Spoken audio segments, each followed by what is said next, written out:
कुंडली में लिखा होता है देवगण राक्षसगण, क्या जो राक्षसगण का व्यक्ति होता है उसे पूर्व जन्म में बहुत पाप होते हैं कि इस जन्म में तभी इतने दुख होते हैं, और आपकी कृपा से नाम जप से वो अब भोगने आसान हो गए हैं, परंतु समझ नहीं आता कि ऐसा क्यों होता है कि 2 दिन इतना अच्छा से नाम जप चलता है महाराज जी, फिर बाद में इसका उस राक्षसगण और देवगण से कोई मतलब नहीं। नाम जप से ये रजोगुण सतोगुण तमोगुण जो 3 गुण है ना, इनका चक्र चलता रहता है। जैसे सतोगुण आया बढ़िया भजन चलेगा, रजोगुण आया तो विषय भोगों की प्रवृत्ति, नाना प्रकार की मान प्रतिष्ठा कीर्ति ईर्ष्या ये सब आएगा, और तमोगुण आया तो क्रोध हिंसा प्रमाद आलस्य ये चीजें आएंगी।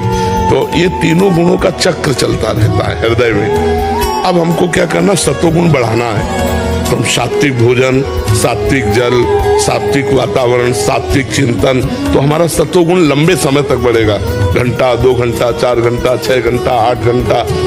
और फिर अगर हमारा सतोगुण बढ़ता चला गया तो महीना भर सतोगुण ही बना रहा, फिर जीवन भर सतोगुण बना रहा। सतोगुण से हम त्रिगुणातीत होते हैं। पहले रजोगुण तमोगुण का नाश हो, तो हम नाम जप करते रहे, मन न लगे तो भी, विषय भोगों की इच्छा हो तो भी, हिंसात्मक प्रवृत्ति आवे तो भी, उस समय समझो कि तमोगुण आ गया। अब हमको और डट के भजन करना है कि उसका प्रभाव ना पड़ पावे। रजोगुण आ गया, हमें और डट के भजन करना है कि रजोगुण का प्रभाव न।